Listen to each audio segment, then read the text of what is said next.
orateur. On va passer à notre éternel orateur.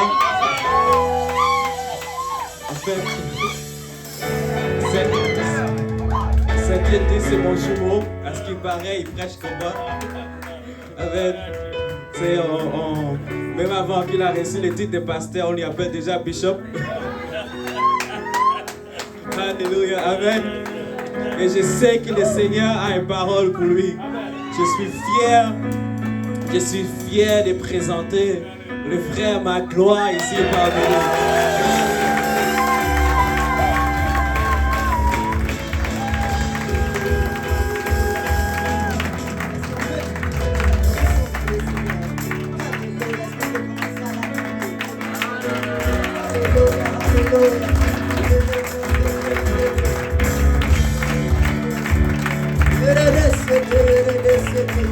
Est-ce qu'on peut commencer à accueillir la présence de Dieu en ce lieu?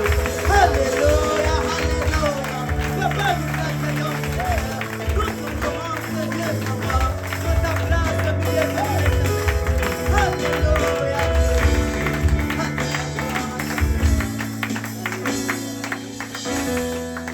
Merci Dieu pour cette opportunité qu'il me donne de parler de lui. Amen. Amen. Je donne honneur à tous les hommes de Dieu qui sont ici. Amen. Notre bishop, amen, le pasteur Luc. Amen.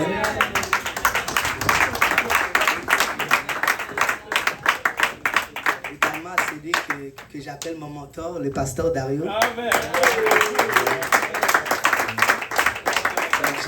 J'ai conscience du temps, donc on va passer à la parole de Dieu. Amen. Ouvrons nos Bibles dans Jean 1, le verset 1. La Bible dit: au commencement était la parole, et la parole était avec Dieu, et la parole était Dieu. Amen. Mon message a pour titre: connais le Logos et empare-toi du Logos. Premièrement, connais le Logos et empare-toi du Logos. Amen. Amen. Le mot Logos dans la Bible, c'est un mot grec qui a beaucoup d'histoire derrière ceci. Amen. Jean a utilisé ce mot-là, mais ce mot signifie beaucoup de choses. En fait, le mot logos, pour résumer un peu, ça signifie l'expression divine. Amen. Et tu vas voir que à l'époque de Jean, les gens avaient cette conception-là que le monde n'est pas apparu tout seul. Amen. Amen. Vous pouvez vous asseoir. Le monde n'est pas apparu tout seul. Amen. Mais qu'il y a quelque chose qui a provoqué cela. Amen. Il disait qu'il y a une pensée, qu'il y a une raison qui a provoqué cela. Mais il ne disait pas que c'était une personne, mais il disait que c'était une chose rationnelle en fait. Amen. Et c'est ce qu'on appelle le logos. Amen. Et lorsque Jean est en train de dire qu'au commencement était la parole, Jean était en train de faire comme Paul. Il est en train de partir là où les Grecs étaient. Amen. Comme Paul a fait avec les Athéniens, il est parti de là où ils étaient. Il leur a dit qu'effectivement, il y a un logos. Amen. Effectivement, il y a quelqu'un, il y a une raison, il y a une pensée qui a provoqué le monde. Amen. Amen. Mais il va dire que cette pensée était avec Dieu. Amen. Amen.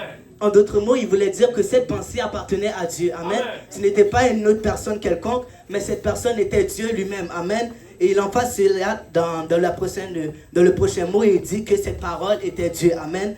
Et ensuite, il va dire que Jésus-Christ est la parole de Dieu. Jésus-Christ. Amen. Non, amen, amen, amen.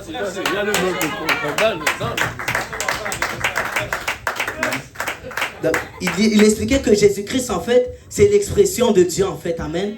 Jésus-Christ, c'est la révélation de ce que Dieu est. Amen. Jésus-Christ est cette parole-là exprimée. Amen. C'est comme si moi, j'ai des pensées et je décide d'exprimer ma parole, soit par des paroles, soit par des pensées. Amen. Amen. J'exprime ma pensée. Amen. Tu exprimes le logos. Et c'est cela que ça signifie. Amen.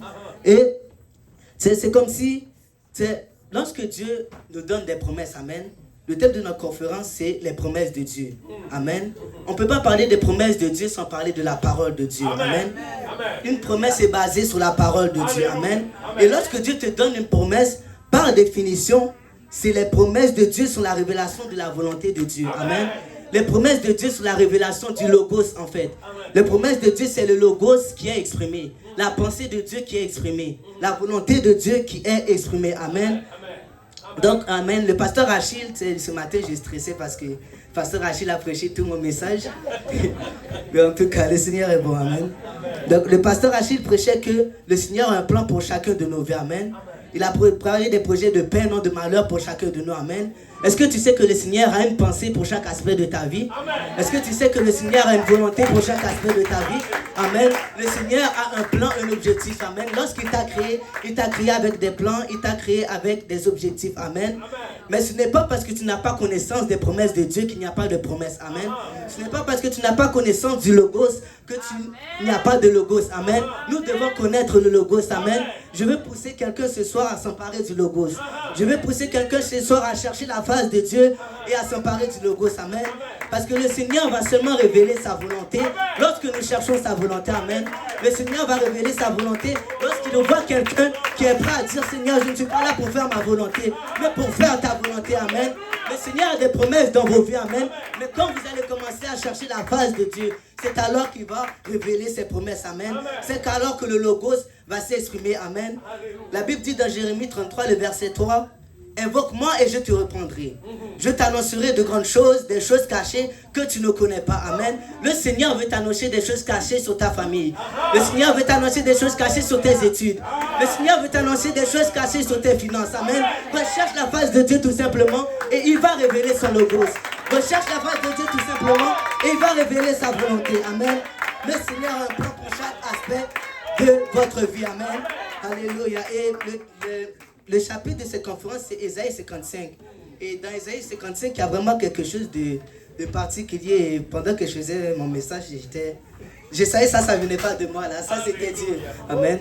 Et vous allez voir que du verset 6 jusqu'au verset 12, on a comme l'impression que le Seigneur parle des choses qui n'ont pas de lien entre eux. Amen. Au début, il dit au verset 6, Ésaïe 55, verset 6, il dit: cherchez l'Éternel pendant qu'il se trouve. Amen. Et après ça, au verset 8, il commence à parler de ses pensées. Il commence à dire: car mes pensées ne sont pas vos pensées et vos voix ne sont pas mes voix. Autant les cieux sont élevés au-dessus de la terre, autant mes voix sont élevées au-dessus de vos voix et mes pensées au-dessus de vos pensées. Après ça, on a l'impression qu'il va parler de quelque chose qui a vraiment par rapport. Il commence à parler de sa parole. Amen. Et ensuite, quand il commence à parler de sa parole, il commence à parler des promesses. Amen. Et moi, je vois vraiment un schéma dans celui-ci. Amen. On voit vraiment qu'il y a le fait de rechercher. On voit vraiment qu'il y a la pensée. On voit vraiment qu'il y a la parole. On voit vraiment qu'il y a la promesse. Donc, rechercher, penser, parole, promesse. Rechercher, penser, parole, promesse. Amen. Et moi, je crois ceci, Pasteur Luc. Le Seigneur a des promesses pour cette ville. Amen. Et alors que nous allons commencer à intercéder, alors que nous allons commencer à chercher sa face, le Seigneur va nous révéler sa pensée. Le Seigneur va nous révéler son Logos. Amen. Il va nous révéler sa parole. Amen. Et nous allons connaître les promesses de Dieu. Amen. Car nous ne pouvons pas entrer dans les promesses de Dieu si nous ne connaissons pas les promesses. Amen. Nous ne pouvons pas aller dans la terre promise si nous ne savons pas que la terre promise existe. Amen. Nous devons chercher la face de Dieu et entrer dans les promesses de Dieu. Amen. Alléluia. Est-ce qu'on peut acclamer pour le Seigneur? Alléluia, Jésus. Alléluia.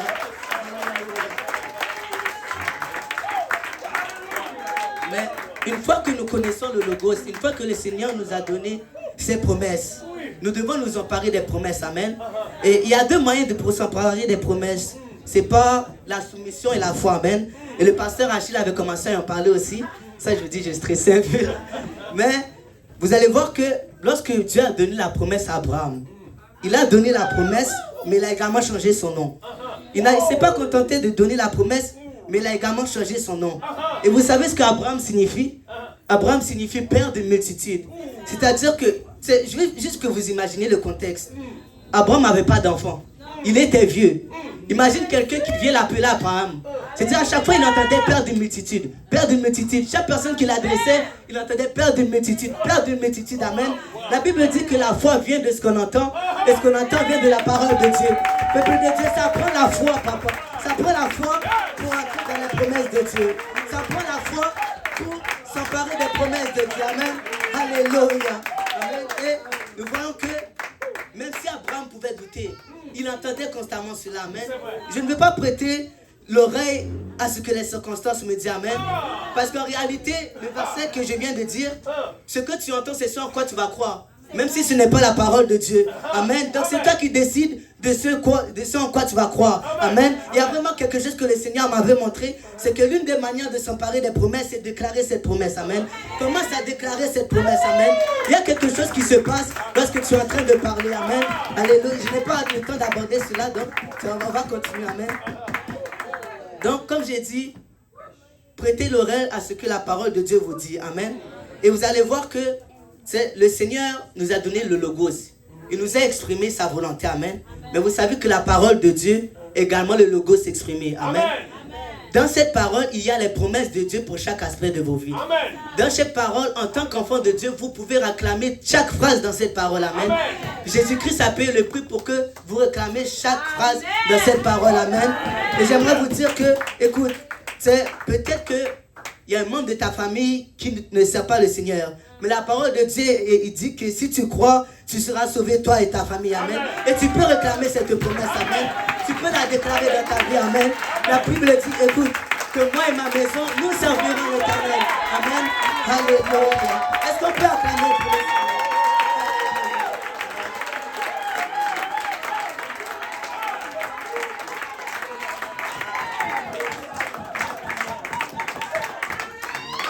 Alléluia. Donc, emparez-vous des promesses de Dieu. Amen.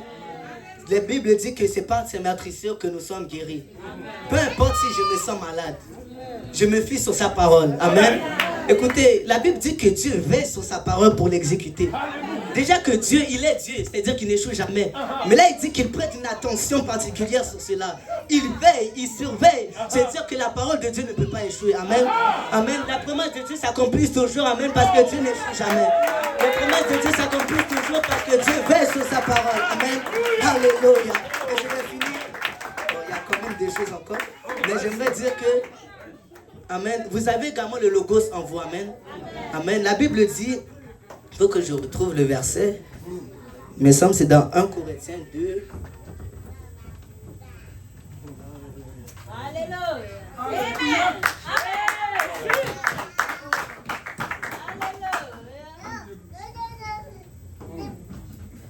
Jésus, merci Seigneur. Amen.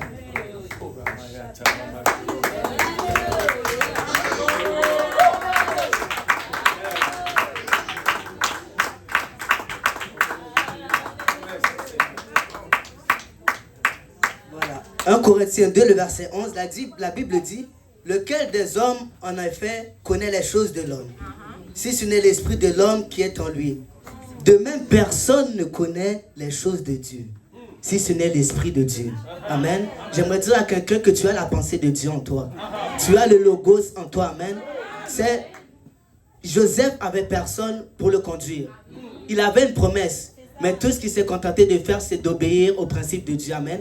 Peut-être que tu ne sais pas comment te rendre à tes promesses. Obéis seulement à la parole. Amen. Et encore plus si nous avons le Saint-Esprit. Amen. Nous avons juste à obéir à la voix du Saint-Esprit. Et le Seigneur va nous guider. Amen. Alléluia. Et le Seigneur a dit ceci à Pierre.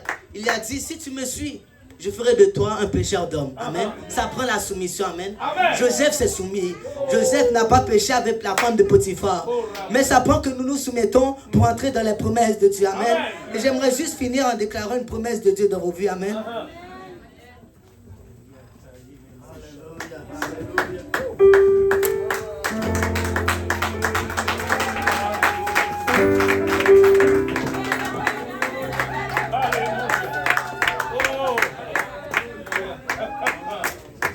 Amen. Amen. C'est la parole de Dieu. Amen. Ne me regardez pas. C'est pas moi qui va accomplir la promesse. Je vais juste déclarer. Amen. Donc c'est dans 3 Jean, le verset 1 et 2. Amen. Et si quelqu'un croit ce que je viens de dire, qu'il peut juste réceptionner cela par la foi. Amen. Amen. Bien-aimé, je souhaite que tu prospères à tous égards. Et sois en bonne santé, comme prospère l'état de votre âme. Amen. Que Dieu vous bénisse.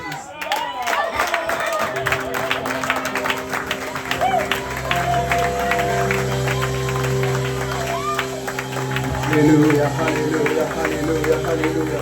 Vous nous continuons cet esprit d'adoration. Alléluia, juste pour un petit moment. Alléluia, Jésus, alléluia. Alléluia, alléluia, alléluia. Oh, peuple de Dieu, je pense comme